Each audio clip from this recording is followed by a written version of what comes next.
Pendant ce temps-là, la Russie célèbre en grande pompe le 80e anniversaire de la victoire de Stalingrad. Oui, tournant de la Deuxième Guerre mondiale et symbole du patriotisme, un événement clairement utilisé par Vladimir Poutine pour galvaniser son peuple en pleine guerre en Ukraine, Caroline Baudry. Oui, ces célébrations très médiatisées en Russie se sont déroulées dans la ville de Volgograd, rebaptisée Stalingrad pour l'occasion.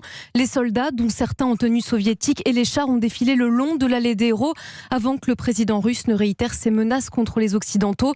Il a dressé un parallèle entre l'invasion de l'Ukraine et la guerre contre Hitler.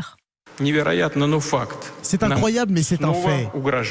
Nous sommes à nouveau menacés par des chars léopards allemands avec des croix sur leur côté. De nouveau, les pays occidentaux se préparent à combattre la Russie en Ukraine avec les mains de petits partisans méprisables d'Hitler.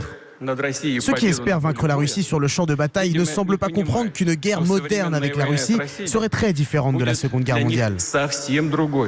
Nous avons de quoi répondre et ça ne se limitera pas aux blindés, a-t-il ajouté comme une allusion à l'arme nucléaire. Pierre de Gaulle, le petit-fils de Charles de Gaulle, bien connu pour ses positions pro-russes, s'est recueilli aujourd'hui sur le mémorial de la ville, provoquant un malaise du côté de sa famille en France. Près d'un an après l'invasion, la Russie réveille la mémoire de la lutte contre le nazisme. La soi-disant dénazification de l'Ukraine est l'un des derniers arguments agités par le Kremlin pour justifier l'envoi des soldats au front. Et la présidente de la Commission européenne, Ursula von der Leyen, qui est en ce moment à Kiev, annonce que l'Union prévoit de nouvelles sanctions contre la Russie à l'occasion de l'anniversaire de l'invasion de l'Ukraine. Ce sera le 24 février prochain.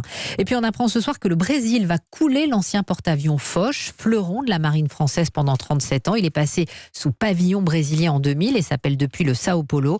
Après le refus de la Turquie de le détruire dans l'un de ses ports à cause des risques de pollution, il va donc finir au fond de l'Atlantique.